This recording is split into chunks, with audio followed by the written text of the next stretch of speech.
Do you want to help support Beyond Forbidden and receive extra content that's not seen anywhere else? By becoming a patron, a few things you will receive are the full-length 90-minute or 120-minute podcast episode. Members will also receive a private link of the video podcast and will only be exclusive to Patreon members. In-person, face-to-face interviews with some of the most well-known, respected researchers.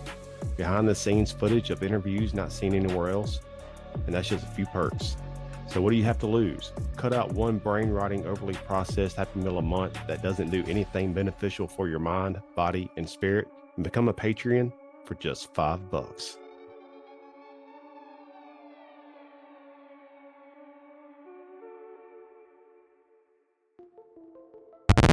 What if ghosts, apparitions, aliens, Bigfoot, and other entities are not actually occurring in this simulated reality?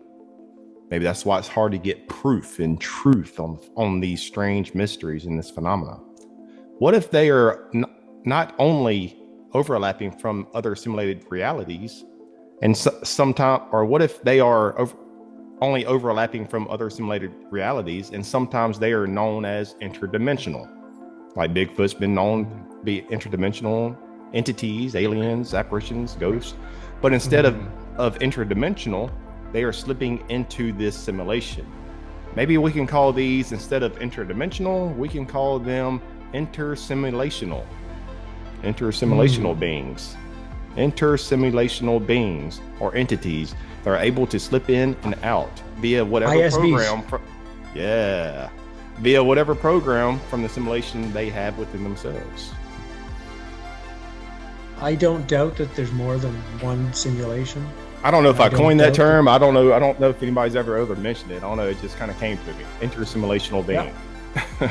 Inter-simulational being. I don't doubt that that there would be possibility, for certain entities. There's something going on because I think there's something there, but it's hard to get proof. I wonder why that is. It's because they're slipping in, out. Inter-simulational. I don't know. Yeah, there's also, I just got some information about history itself. I don't want to say it yet here. Until I've worked on it and have the chapter ready for the new book, so it'll be a while. But it's there's something similar of the mindset of the pathway you're walking with this question that applies to history. That if you take where your mind is going here, which I think is a correct viewpoint, and you add it to history, you'll find an answer to why you can't get answers about history either. Does that relate to some of your exposition work from the 1800s and early 1900s, possibly? Even all of it. I mean, remember, I began my work working on ancient Egypt and then the Inca and the Maya in Mexico, and again, I was so thankful that I had experiences at those sites. So I wasn't just going there as a tourist and taking some pictures. And I was going there and just sitting still for 5 or 6 hours. And the experiences that came at those sites indicated to me that I kind of called I called them at the time, they're not from our world. I didn't understand what I meant by that, but I just knew that they're like the old ones, not like a Roman temple or something. I mean, like the big pyramids at Giza and Dashur and Abu Sir or Teotihuacan and places in Mexico, or Pumapunku in Peru. These kind of places are literally, I said they were from another universe when I was there, because it was one of the things I liked so much about being there, is because the energy just did not match the energy anywhere else that I go on the planet. And that energy on one level is so clean.